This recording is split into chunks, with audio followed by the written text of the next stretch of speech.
దూషణలు అసత్యమైనటువంటి మాటలతో మేము అడిగిన వాటికి వాళ్ళు మాట్లాడుతున్నటువంటి వాటికి దానికి జవాబు ఇవ్వండి అని అంటే ఇవ్వకుండా అదే మాట ధోరణితో పెట్టరేగిపోతున్నారు.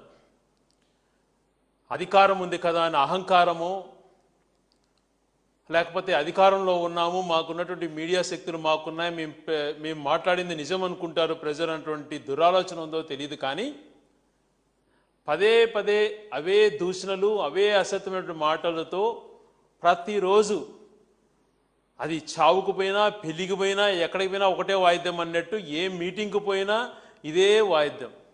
వ్యక్తిగతంగా జగన్ గారిని తిట్టడం. వీళ్ళ బాధ ఎందుకు అనంటే జగన్ గారు ఉత్తరాంధ్రకు పోయినా, గోదావరి జిల్లాలకు పోయినా, ఏ ప్రాంతానికి వెళ్ళినా అక్కడ వస్తున్నటువంటి జనాలను చూసి వీళ్ళ ఆందోళన, వీళ్ళ యొక్క బాధ తెలియట్లేదు. కానీ ఆ బాధను వెళ్ళగక్కుకోవడానికో లేకపోతే ఆ బాధను దిగమింగలేకో వ్యక్తిగత దూషణలకు, తిట్ల పురాణానికి వాళ్ళు దాన్ని ఎంచుకున్నారు. ఈరోజు కూడా ఒక్కటే, మీరు మాట్లాడుతున్న మాటలకు మేము అడుగుతున్నటువంటి ఏదైతే ఫ్యాక్ట్స్ ఉన్నాయో అడుగుతున్నాం. మేము అది నిన్ననే చెప్పాం, వ్యక్తిగత దూషణలు చెయ్యము, మీరు తిట్టేటివన్నీ కూడా ప్రజల కోసం భరిస్తాం, మేము ప్రజల కోసం ప్రశ్నిస్తాం, ప్రజలకు సమాచారం ఇస్తాం. ఒక ప్రతిపక్ష పార్టీగా మా బాధ్యతను అది మాత్రమే మేము చేస్తామన్నటువంటిది నిన్న చెప్పాను మీకు. అదే మళ్ళీ చెప్తున్నాను ఈరోజు. చంద్రబాబు నాయుడు గారు ఎక్కడికో జలహారతికి వెళ్ళి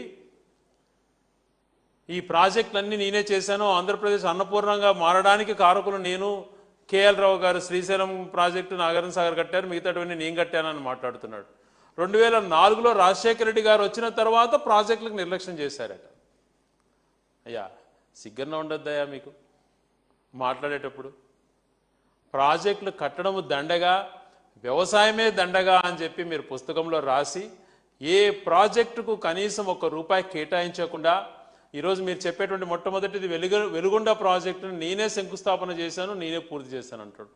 96లో శంకుస్థాపన చేసి 2004లో తను దిగిపోయేంత వరకు ఆయన శంకుస్థాపనకి వెళ్ళేటువంటి ఖర్చులకు అక్కడ ఏర్పాటు చేసిన శిలాఫలకానికి 5 లక్షలు 6 లక్షలు ఖర్చు పెట్టాడు ఆయన ఆ ప్రాజెక్టుకి అంతా కూడా 10 సంవత్సరాలలో. తర్వాత దివంగత ముఖ్యమంత్రి రాజశేఖర రెడ్డి గారు తన హయాంలో దాదాపుగా 4 నుంచి 5 వేల కోట్లు పైగా ఖర్చు పెట్టాడు. ప్రాజెక్టు టనల్స్ తవ్వడమే కాకుండా 20.8 కిలోమీటర్ల టనల్స్ పూర్తి చేయడమే కాకుండా ఆ ప్రాజెక్టు ల్యాండ్ ఎక్విజిషన్కు డబ్బులన్నీ కూడా రైతులకు కేటాయించి ఆ ప్రాజెక్ట్ని వేగంగా ఇంకా ఆయన బతుకునంటే ఈ 5 నెలలకో 6 నెలలకో ఆ ప్రాజెక్టు కళ్ళ కనపడి ఉండేది.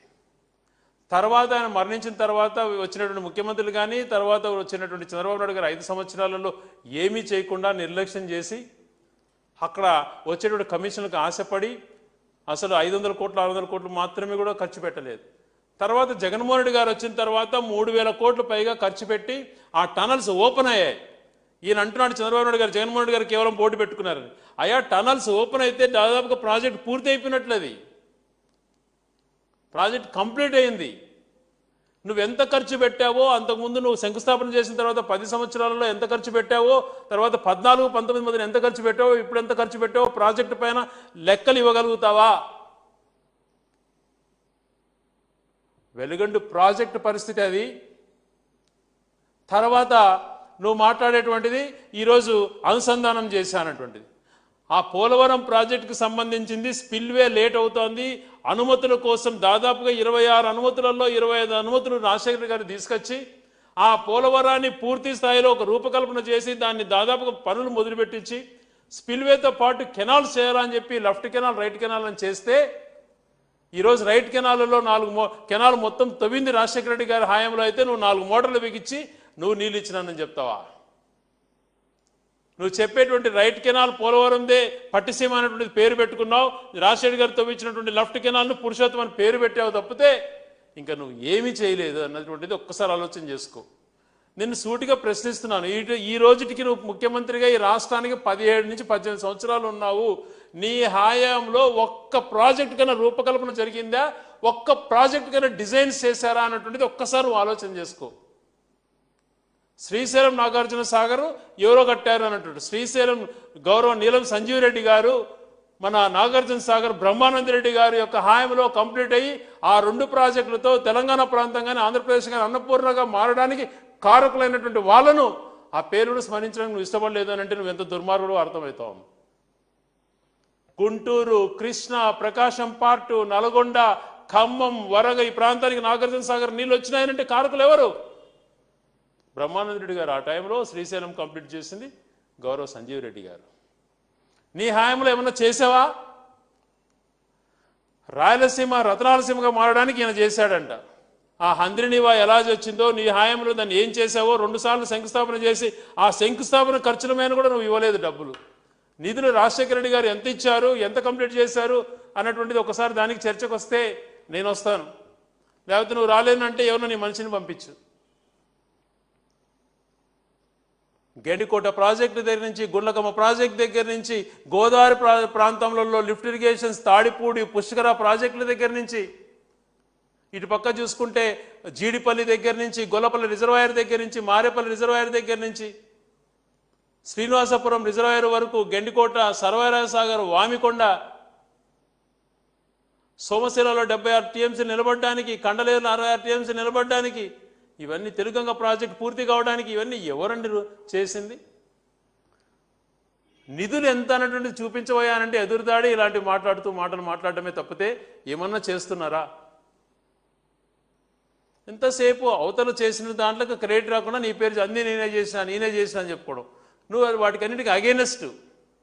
పోలవరం ప్రాజెక్టు 10 సంవత్సరాలు ముఖ్యమంత్రిగా ఉండి ఆ ప్రాజెక్టు వద్దు అని చెప్పినటువంటి వ్యక్తివి నువ్వు. ఈరోజు పోలవరం చేశాను నేనే చేశాను అంటే నవ్వుకోరా జనాలు? చెప్పండి. ఏ ప్రాజెక్టుకు డిజైన్స్ దగ్గర నుంచి చేసినటువంటిది ఏది నీకు లేదు. ఈ రాష్ట్రంలో వ్యవసాయ రంగాన్ని నాశనం చేసిన వ్యక్తిగా నీకు పేరుంది. అలాగే ప్రభుత్వ రంగ సంస్థను నాశనం చేసిన విధంగా నీకు పేరుంది. మంచి చేయలేదు, పోర్టులు కట్టలేదు, ప్రాజెక్టులు కట్టలేదు, మెడికల్ కాలేజీలు కట్టలేదు, స్కూళ్ళను బాగు చేయలేదు, హాస్పిటల్స్ వైపు తొంగి చూడలేదు. ఏది కూడా చేయలేక కేవలం ఎదురుదాడి, బూతు పదాలతో మాట్లాడుతుండడం, అవే పదే మాట్లాడుతుండడం.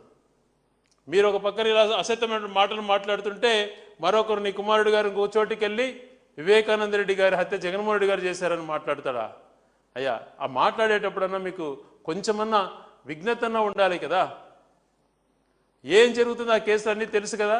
వివేకానంద రెడ్డి గారి హత్య కావబడ్డది మీ హాయంలో చంద్రబాబు నాయుడు గారు ముఖ్యమంత్రిగా ఉన్నప్పుడు జరిగింది. తర్వాత ఎవరైతే హత్య చేయబడ్డారో వాళ్ళని అరెస్ట్ చేస్తే నీ లాయర్ను పెట్టించి కోర్టులు పే చేసి అక్కడ అప్రూవర్ అనేటువంటి డ్రామా ఆడి అతను బయటికి తీసుకొచ్చింది ఎవరు?